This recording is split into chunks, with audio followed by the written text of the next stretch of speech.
Hello everybody, welcome back to more Knights of the Old Republic, and we are not where we left off, to be honest with you. So you probably noticed that last episode ended a little differently, and that's because in the original recording, I actually died at the final dude I needed to kill. So I decided I'd retrace some steps and take care of some funny business I kind of left undone just on the off chance.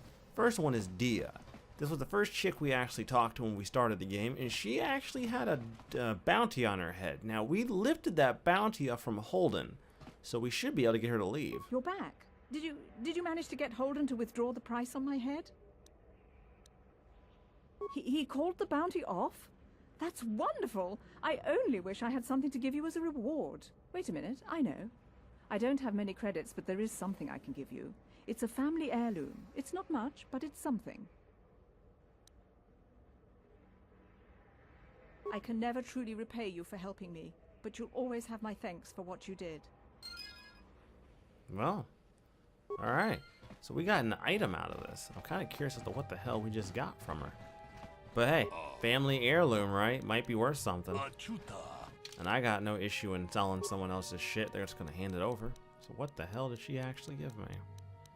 Or is it just some shit that's just going to be in, like, energy projector? Oh. Okay. Can cause a melee weapon to do additional energy damage. The modification requires a workbench. Huh. Okay. I guess I'll stop by my workbench really quickly, because I'm pretty sure that's what she gave me. She said it was a family heirloom, but I highly doubt that was it. But otherwise, I'd have no idea what the fuck she actually gave me.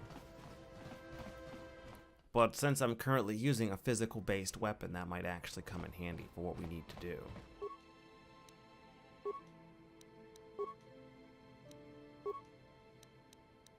Oh, it's already there. So I already have the energy projector. But what the hell did this woman give me?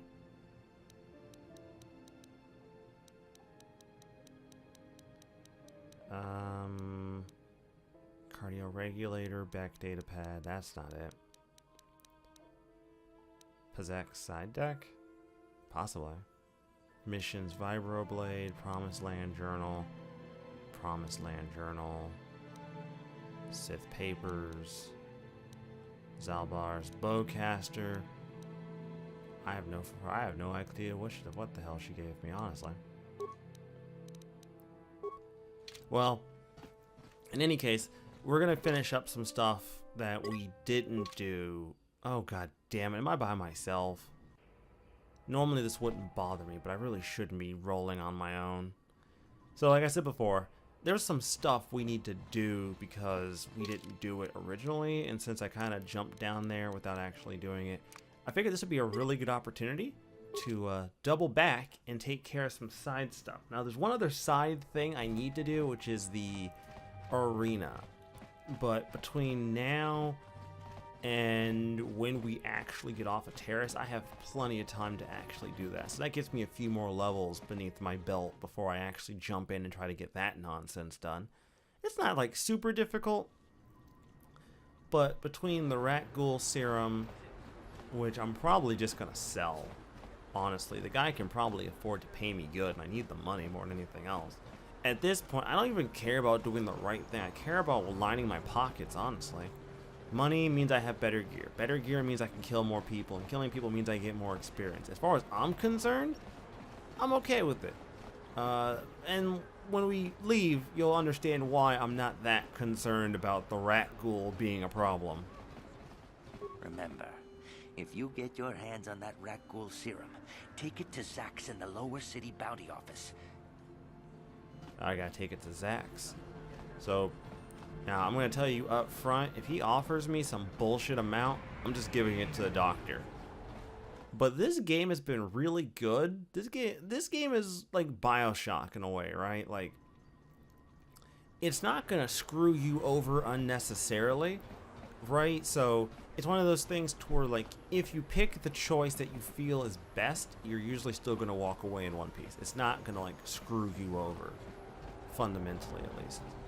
So 9 times out of 10, even if you make the bad or the evil choice, so to speak, the game isn't so cruel as to be like, oh no, you fucked up, dude. That's it. Hey there. What can I do for you? Why don't you talk about yourself a little bit? Really? You want to know about me? Nobody's ever really been interested in me before. What do you want to know? How did you and Zalbar hook Big up? Z's my family, you know? My parents, well, I guess they're dead. It was just me on my own until the day I saw Zalbar in the lower city. I could tell right away he was in trouble. This was before the gang wars were out of hand. But even then, the Volkers were scum. A few of them were hassling Big Z, trying to pick a fight, but he wasn't looking for trouble. Huh. Go on. Anyway, I don't like the Volkers at the best of times.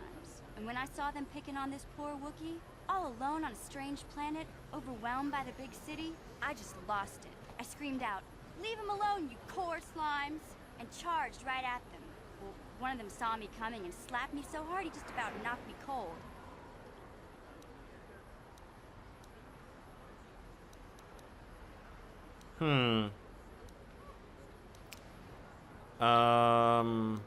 I don't know. I don't want to like condescend to her. I just don't know where that's gonna. Smacking a kid, no, she doesn't like being called a kid. Hey, I don't need a lecture from Oh, you. God damn it. You ain't my mother. I knew what I was doing. Those Volkers didn't scare me. They're nothing but cowards. I knew how to deal with them. Of course, I never got the chance. I guess Zalbar didn't like seeing me get smacked around. He let out this howl and yanked that Volker a meter up off the ground and held him there by his throat. Are you kidding? Big Z ain't like that. He's just a big old softy inside. Of course, the Volkers didn't know that. The other two screamed and ran off. Can't say I blame them. The first time you see an angry Wookiee up close, it isn't a pretty sight. I thought Zalbar was gonna rip that punk's arms off and beat him to death with his own fists. The Volker was so scared, he fainted. Or maybe it was Big Z's breath just knocked him out. I keep telling Zalbar to brush those choppers of his, but he never listens. Just stay upwind when he's speaking and you'll be fine. Anyway, I knew those Volkers would be back with friends, so I grabbed Zalbar and we took off. Ever since then, we've been a team. We look out for each other, you know? Well, damn. That's all I really want to know, honestly. Yeah, how did... No, I don't want to pry. Yeah, I suppose you're right. Like I used to tell my brother, fast talk and slick words don't get the job done. Huh, you have a brother. That's nice. My brother's a touchy subject, you know? It just so happens, I don't really feel like talking about him right now. Nothing personal. Let's just get back to the business at hand, okay? Yeah, her brother is a really freaking touchy subject. So, be prepared for that train wreck of a conversation, because trust me, it's coming. You have to have that conversation at some point, and it's not all that pleasant. Anyways. Oh, really? Already? Hey there. What can I do for you? Sure. Well, I wanted to ask you about your brother. I was a little snappish when we last talked. I'm sorry about that. I get a little touchy when it comes to Griff. It's kind of embarrassing telling people about him. Embarrassing, huh? I mean, you don't have to tell me anything if you don't want to. I'm not here to make you talk to me. No, I want to tell you. Zalbar's a great listener, but it might be nice to talk about this with someone who doesn't reply in growls and grunts. I never knew my parents. My brother always looked out for me. He's the one who brought me here to Tars. I was just a kid, only 5. But I remember the trip, if you could call it that. We were stuffed inside a packing crate in the Starfreighter's cargo hold with just enough food and water to make the trip. Not exactly first class, you know? You were stowaways, huh? I don't know the whole story. I was pretty young, but my brother owed a lot of money. Might even have been a few arrest warrants out for him, I don't know. The only way to get off the planet was to smuggle ourselves out. I mean, I don't want to make it sound like we were criminals. Well, maybe my brother was. See, this is why I don't like to talk about it. It makes Griff sound worse than he really was. My brother had his problems, but he always looked out for me. Huh. He's family. You gotta stick by your family, I suppose. Yeah, that's what I'm trying to say. Without my brother, I don't know where I'd be. He gambled and drank, and he was always borrowing money for his latest get-rich-quick scheme. But he had a good heart, you know? He taught me how to survive, showed me how to slice into a computer security system, how to get inside a locked building without the entrance codes, and how to spot a wealthy mark for a quick shell game. I mean, I'm not really one to talk, but that sounds like pretty handy skills to have. Yeah, Griff did right by me. I really miss him since he left. I keep hoping he'll come back someday. He promised me he would. Why'd he go? He fell in with a bad crowd. It's all Lena's fault. She's the one who took him from me. Just batted those long lashes at him and off he went. Who's Lena? I don't want to talk about Griff and Lena. Just the thought of that space tramp makes my blood boil. Subject's closed as far as I'm concerned. If I'm gonna be any help to you, I can't be worrying about my brother running off with some intergalactic skank. So is there something else you need? No, nothing at all. Okay, have it your way. Bitch, don't talk to me like that. I'm trying to do you a favor. You gonna talk to me like I'm the problem here. I'm just trying to help you out, Trick. This elevator is it's obvious from the way you're dressed that... I got my authorization papers right here. Why didn't you say so? Everything seems to be in order. Just be careful down there. About to say, I shouldn't even need the uniform anymore. Once you get those papers, you can basically come and go as you please. And now that I've talked to him, what's funny is they won't stop you from coming up, right? So if I want to come up into this place, I can do so, no problem. It's only when you want to go down that it becomes an effing issue. Anyways, I know this episode seems like a little bit of a diversion. Next episode, we will probably we'll be back to what we're supposed to be doing. And with all due respect, I didn't really see a point. You know what I mean? I kind of wanted to veer off a little bit, do something different. So here, we're gonna turn in the rat ghoul poison to Zax and get a nice little payout. Yeah, it's the wrong thing to do, but trust me, hindsight's 20/20, and when you guys see how this ends for Terrace, I think you'll understand why in the long run this isn't gonna really hurt anybody. What's up, Zax?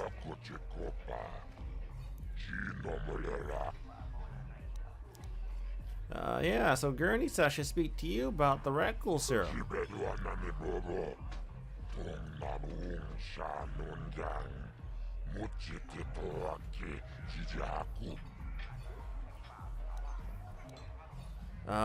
You want to explain to me why he needs this so badly before I hand it over to you? I don't really give a fuck, but I'm kind of curious. If people are sick with the rat ghoul disease, they need a cure. Oh, okay. All right, so you on some medicine racketeering shit? I'm all about that. Here's the serum, homie.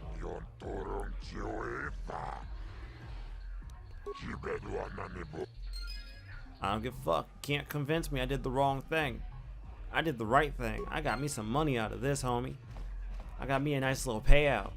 Like I said before, when you have future knowledge of what happens in this game, suddenly the shitty decisions I make now don't really hurt me that much because I know how this plays out.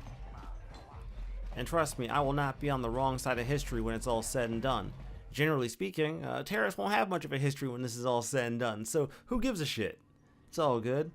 So, what else do we have left? Well, in case you were wondering, we need to get to the Undercity and talk to, what's his name, the old man. The guy who wanted the Promised Land journal from his apprentice. That journal's kind of important. But we picked it up earlier. I'm probably not going to get any money out of this, but I'll probably get some experience.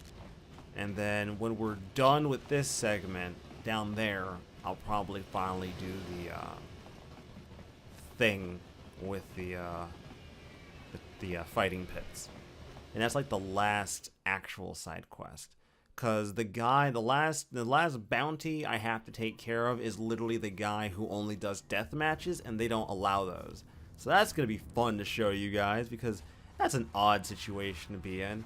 They don't allow death matches, but you know, no one has a problem with potentially dying, right? And you know, some people might think that like, oh, fighting pits, that sounds terrible. Why would you ever participate in that? I mean, is it really that bad though? I mean, you know, two consenting adults decide they want to potentially off each other, then, you know, who am I to stand in the way of nature? Oh, right. Greetings once more, Upworlder. Do you bring news of my apprentice? Have you discovered her fate and proved yourself to be a true savior of my people? To be fair with you, dude, I'm probably going to be more of the problem for you in the next, like, couple of parts. So you might not want to put too much of your hope on me on this one. But, in regard to your apprentice, yeah, she's dead as fuck, dude. Like, seriously, the Rackles, they tore her to fucking shreds. It is as I feared, then. She joins the list of those who have given their lives in the service of our cause. But though I am saddened by this news, there is yet hope. By finding my apprentice, you have proved yourself worthy, Upworlder. You are to be the beacon on our path to salvation. You will guide us to the Promised Land.